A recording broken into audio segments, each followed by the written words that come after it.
11 people. That is how many showed up at Dale Corrigan's gate on a Saturday morning in April of 1989, not as a celebration and not as a courtesy call, but as an organized delegation of the township's most established farmers come to formally talk her out of a decision she had already made and had no intention of unmaking. And the fact that she answered the door, made coffee for all 11 of them, listened to every argument they brought, thanked them for their concern, and then proceeded exactly as planned was the detail that the township spent the next decade telling and retelling at every gathering where the subject came up. By the end of that summer, the decision those 11 people had driven out specifically to prevent had outperformed every conventional operation in the township by a margin wide enough that the county extension office asked to use her yield data in a regional bulletin, and the man who had organized the delegation, who had spoken first and loudest at her kitchen table that April morning, was the same man who stood in front of the township Grange Hall that September explaining to a room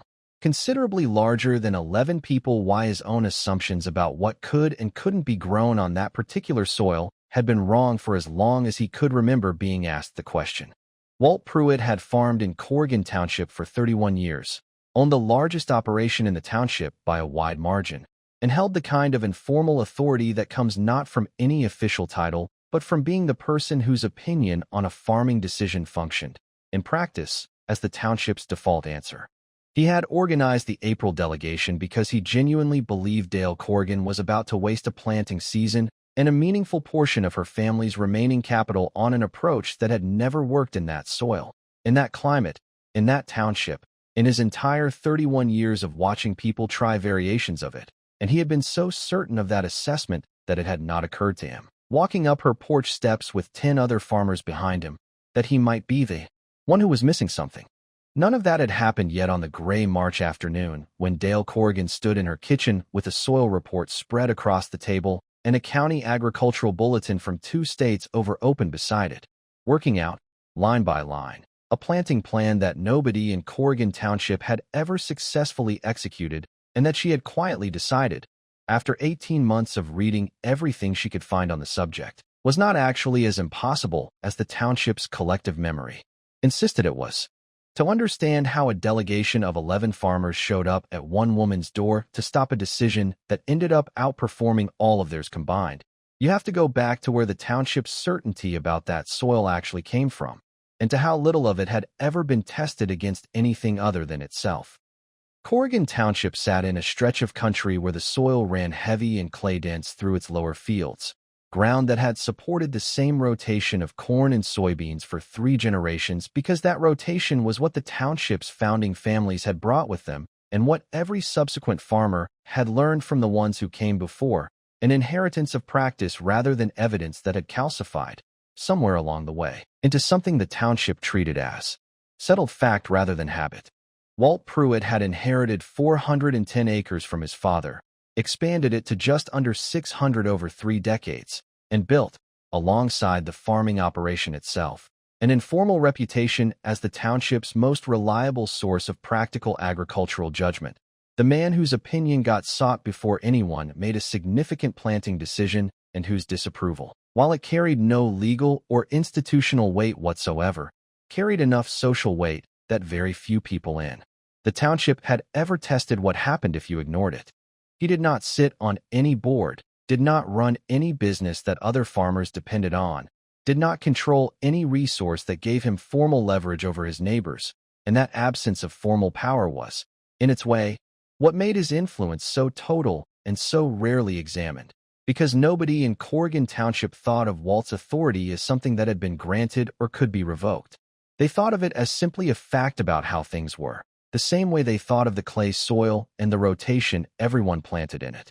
Dale Corrigan had taken over her family's 110 acres 4 years earlier after her father's stroke left him unable to continue running the operation, and she had spent those 4 years doing the unglamorous work of keeping a modest farm solvent through conventional means while privately becoming increasingly convinced that the township's clay-heavy lower fields, the same ground everyone treated as suited only to the standard corn and soybean rotation, were being asked the wrong question entirely. She had found, in a county extension bulletin from a region 2 states over with strikingly similar clay soil conditions, documentation of a diversified vegetable and cover crop rotation that had been specifically developed for heavy clay ground, a system that built soil structure over several seasons rather than fighting the clay's poor drainage every year, and that, according to the bulletin's yield data, produced returns considerably higher per acre than conventional grain once the system was established. She spent 18 months reading everything she could find about it before she decided to plant a third of her acreage into the new rotation that spring, a decision she made quietly and intended to execute quietly, until Walt Pruitt heard about it from her seed supplier and decided the township needed to intervene before she made a mistake nobody could afford to watch happen to a family that had already had one hard year too many. The delegation arrived at 9 in the morning on a Saturday in April, 11 men climbing out of 4 trucks parked along Dale's gravel drive, an assembly that she watched from her kitchen window with an expression that settled, by the time the first knock came, into something closer to weary recognition than surprise, because her seed supplier had mentioned, apologetically, that word of her order had gotten around faster than she'd hoped. She opened the door, invited them in, and spent the next 40 minutes making coffee and setting out what cups and saucers she had while Walt Pruitt, seated at the head of her own kitchen table in the chair her father used to sit in, laid out the case against the diversified rotation with the patient, thorough confidence of a man who has rehearsed an argument because he is certain of both its content and its outcome. "Nobody plants vegetables at scale on that clay, Dale," he said. "Not because nobody's smart enough to think of it. Because it doesn't work. I've watched 3 different operations try variations of intensive cropping on heavy clay in this township over 30 years, and every one of them lost money the first season and didn't try a second. The drainage fights you. The compaction fights you. You'll put in the work and the capital, and you'll have nothing to show for it by August, and you don't have the kind of reserves that let you absorb that and keep the rest of the farm running." The other 10 men nodded along, or added their own variations of the same warning, each one delivered with the particular sincerity of people who genuinely believed they were doing a neighbor a kindness rather than delivering an insult. And Dale listened to all of it without interrupting, refilled coffee twice, and when the room finally quieted, she said, simply, that she appreciated them coming and that she understood the risk and intended to proceed with the planting as planned. Walt asked her, not unkindly, whether she had actually run the numbers on what a failed season would cost her relative to what she could afford to lose. She told him she had, several times, on the same yellow legal pad currently sitting in a drawer in the next room, and that the numbers were the reason she was proceeding rather than the reason she should stop. The delegation left a little after 10, Walt last among them, pausing at the door to tell her that he hoped, sincerely, that she proved him wrong, in the tone of a man who did not expect that to happen. June Castello had farmed the 80 acres adjoining Dale's land for 19 years and had been one of the 11 at the kitchen table, though she had said considerably less than most of the men in the room, partly because she was the only other woman who'd attended, and partly because some private part of her had been quietly impressed by the legal pad full of numbers Dale eventually retrieved and walked the room through, page by page, a level of preparation none of the 11 had matched with anything beyond accumulated experience. June drove over a week after the delegation visit, alone this time, and found Dale in the lower field marking out planting rows with stakes and string, and she stood at the fence for a while watching before she said anything.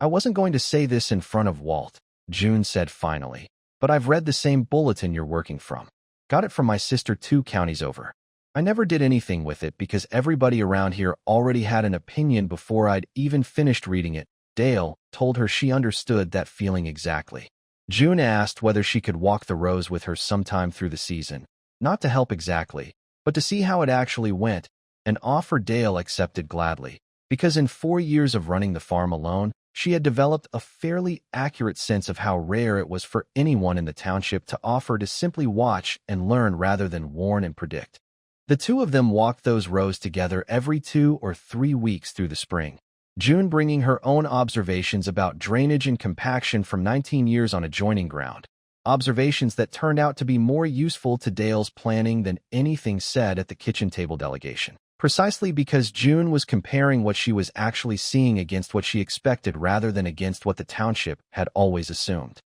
Dr. Priscilla Wren ran the Soil and Cropping Systems Extension Program for the Regional Agricultural College, and she had been the original author of the bulletin Dale had found 2 years earlier, a fact Dale had not realized until she wrote a letter that spring asking a technical question about drainage modification and received, a week later, a reply not from a generic extension office, but from Wren herself, who recognized her own bulletin being cited back to her and was curious enough about a farmer attempting the system on clay soil in a different region entirely to drive the 4 hours out to see it in person. She arrived in late June, walked the rows with Dale and June both, took soil samples at a dozen points, and spent the better part of an afternoon asking Dale detailed questions about her drainage modifications and planting timing before she said much of anything evaluative. When she finally did, sitting on the tailgate of her car with soil samples laid out beside her, she told Dale that the modifications she'd made to the bulletin's original system,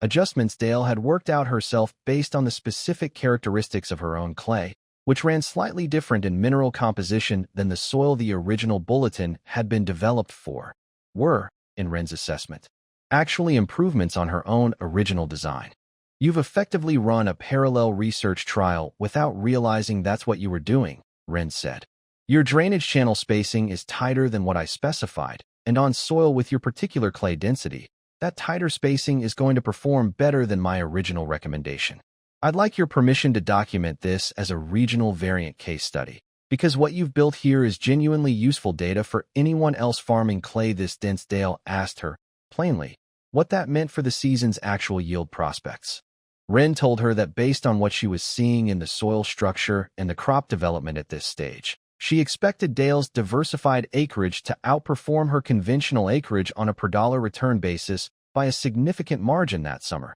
and that if the trend held through harvest, the difference would not be subtle.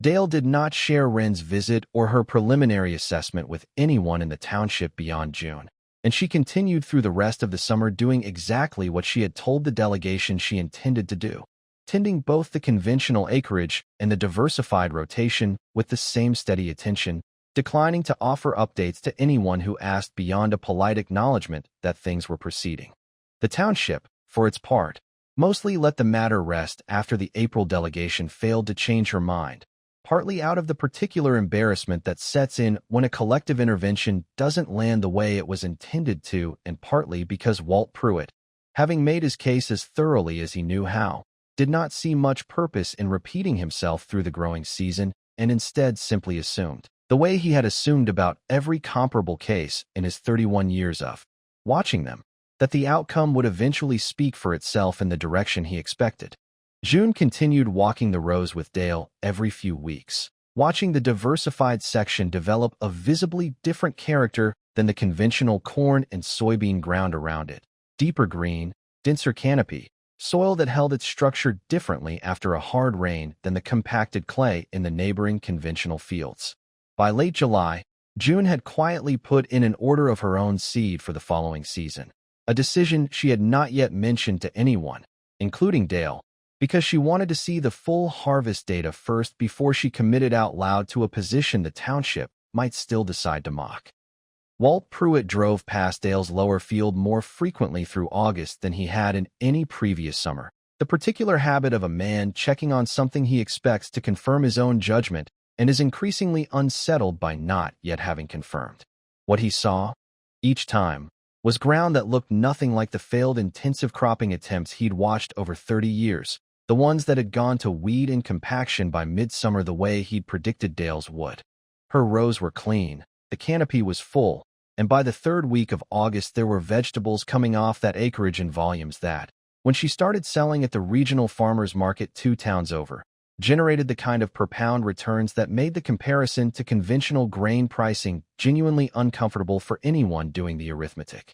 Walt did not say anything publicly through August, but he did stop his truck at her gate one evening in the last week of the month, the first time he'd approached her directly since the delegation, and asked her, with none of the confidence he'd brought in April, whether she'd be willing to tell him what she'd actually changed about the bulletin's original design. Because he'd been doing some reading of his own, and the drainage spacing she was using didn't match anything in the standard literature he'd found. Dale told him about Wren's visit and the soil composition differences and the tighter channel spacing, the same explanation she'd later give the township as a whole, and Walt listened the entire time without interrupting, which June, watching from her own porch across the road, would later describe as the single most surprising thing she witnessed that whole summer.